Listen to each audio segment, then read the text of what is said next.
Assalamu alaikum, bienvenue dans votre 10e leçon d'arabe. Aujourd'hui, nous allons découvrir une nouvelle lettre très facile à prononcer, à savoir la lettre Zay. Nous profitons de ce cours pour parler également un petit peu du masculin et féminin dans la langue arabe.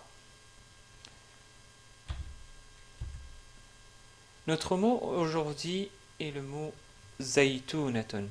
Zaytounatun ou zaytouna tout court, puisqu'on a une ta marbouta à la fin. Donc je répète, c'est zaytouna. Ce mot-là commence par le son Z, ici en rouge. Donc c'est la lettre Zay associée à la fatha qui produit le son Z. Si on voudrait isoler la lettre Zay de ce mot-là, on obtient la lettre Zay dans sa forme isolée. Ainsi, on pourrait facilement la localiser dans le tableau de l'alphabet arabe, car la lettre Zay se trouve juste après la lettre Ra. D'ailleurs, elle lui ressemble, mais juste avec un point en plus. Donc, c'est la 11e lettre de l'alphabet arabe. En ce qui concerne les formes d'écriture, c'est exactement la même chose que la lettre Ra, mais bien sûr avec un point de plus. D'où la forme isolée, c'est celle-ci, que nous avons déjà vue. Au début, on l'écrit de cette façon, puisqu'elle ne s'attache pas à la lettre qui la suit, comme dans le mot zaytouna, zaytouna qui veut dire une olive. Au milieu, donc elle s'écrit de cette façon-là, parce qu'elle s'attache à la lettre qui la précède, mais elle ne s'attache pas à la lettre qui la suit, comme dans le mot jazara, jazara qui veut dire une carotte. À la fin d'un mot, on l'écrit de cette façon-là, comme au milieu, car de toute façon, elle n'a pas de lettre qui la suit, mais elle a uniquement une lettre qui la précède et elle s'attache à cette lettre, comme dans le mot kanzun, kanzun qui veut dire un trésor. Remarquez que la lettre zay s'attache à la lettre nun qui la précède. D'où, en résumé, on a deux formes d'écriture. La forme isolée qui est équivalente à la forme au début et la forme au milieu qui est équivalente à la forme à la fin. En termes de prononciation, la lettre Z en arabe est équivalente à la lettre Z en français. Donc c'est exactement le même son qui sort de la bouche. Ainsi, avec la fatha, on prononce za. Avec la dhamma, on prononce zou. Avec la kasra, on prononce zi. Avec soukoun, on prononce z. Avec la voyelle longue alif, on prononce za.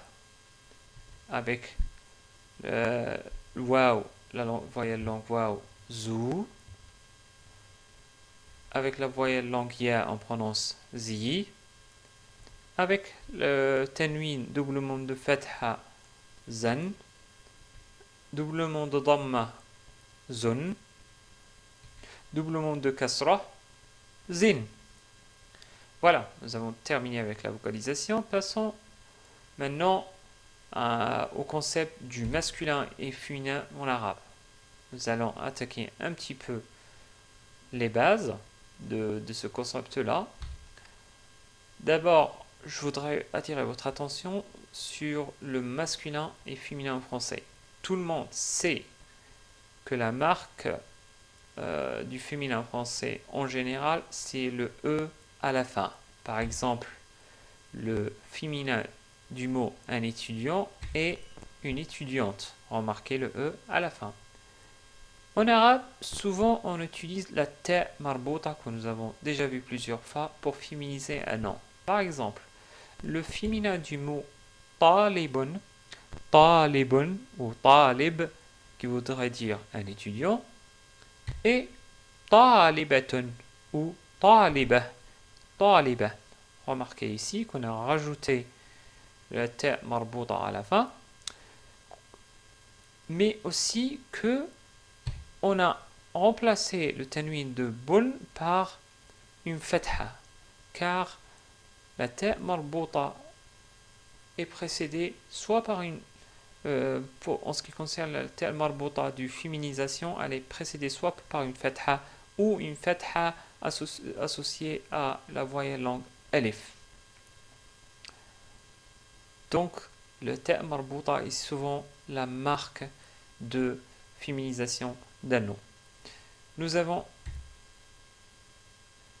également vu quelques mots qui nous permettent d'appliquer la même règle. Par exemple, si on a le mot tilmidun, qui, rappelez-vous, veut dire un élève, le féminin de ce mot-là est tilmidatun, ou tilmida tout court si on s'arrête sur le mot.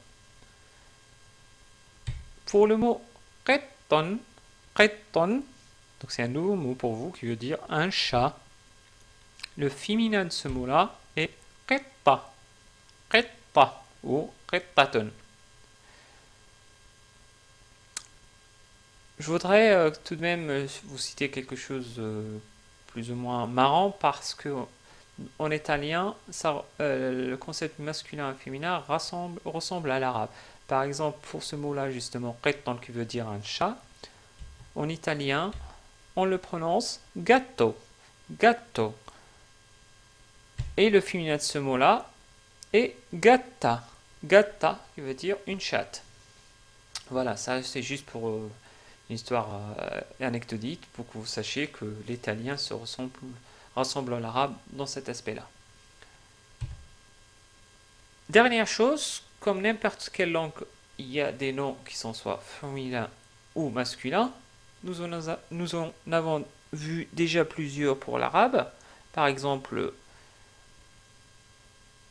Zaytouna est un nom féminin. Baladun est un nom masculin. Rappelez-vous, c'est le premier mot que nous avons vu qui veut dire un pays. Binaya ou binayatun voudrait dire un bâtiment, est un nom féminin en arabe. Bien qu'en français, on dit un bâtiment, c'est-à-dire un nom masculin en français. Donc, attention, les mots qui sont masculins en arabe ne sont pas forcément féminins en français, et vice-versa.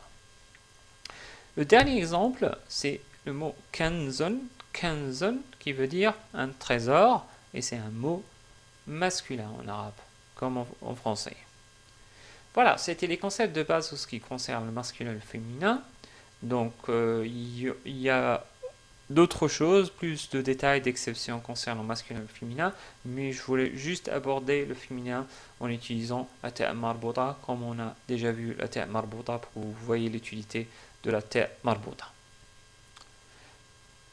Faisons maintenant un petit exercice pour voir si vous maîtrisez un petit peu cet aspect. Je vais prononcer quelques mots masculins. Vous allez me donner leur forme féminine. Premier mot. Fannanun. Ou, si on s'arrête sur le mot, on dit fannan. Fannan qui veut dire un artiste. Quel est le féminin de ce mot-là? C'est fannanatun. Ou fannana, car on a rajouté ta marbouta à la fin. Deuxième mot, ustadun ou ustad, si on s'arrête sur le mot. Ustad voudrait dire un professeur. Quelle est la forme féminine ou le nom féminin de ce nom-là? C'est évidemment ustadatun ou ustada, tout court, ustada. Troisième mot, le mot yabaniyun, qui veut dire un japonais. Ou on pourrait dire aussi yabani, si on s'arrête sur le mot. Quel est le nom féminin de ce nom-là? On l'a déjà vu dans une des leçons, c'est yabaniya ou yabaniyatun, qui veut dire une japonaise, bien sûr. Voilà, maintenant passons à l'écriture. Je vais écrire quelques mots que nous avons déjà vus. Je vais écrire d'abord le mot zaytouna, car il y a la lettre za au début. Donc j'écris d'abord za comme la lettre ra. Za, j'écris la fatha. Ensuite, j'écris ui, donc la lettre ya avec un soukoun. J'attache ensuite la lettre ta avec la voyelle longue waouh, donc zaytou. J'écris ensuite na et je termine en écrivant la ta marbouta zaytounatun tun ou zaytouna. Deuxième mot. Jazara. J'écris d'abord ja. J'attache ensuite za.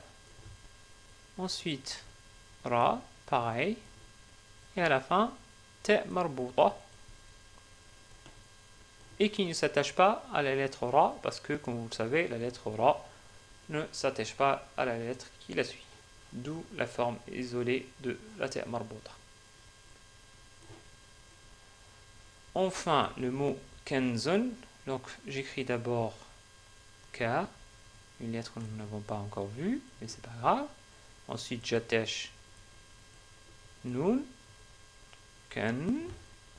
Ensuite, j'attache Z à cette lettre-là, car elle s'attache à la lettre qui les précède.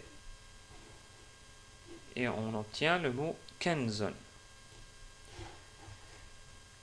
Voilà, merci pour votre écoute. Nous arrivons à la fin de ce cours. J'espère pour votre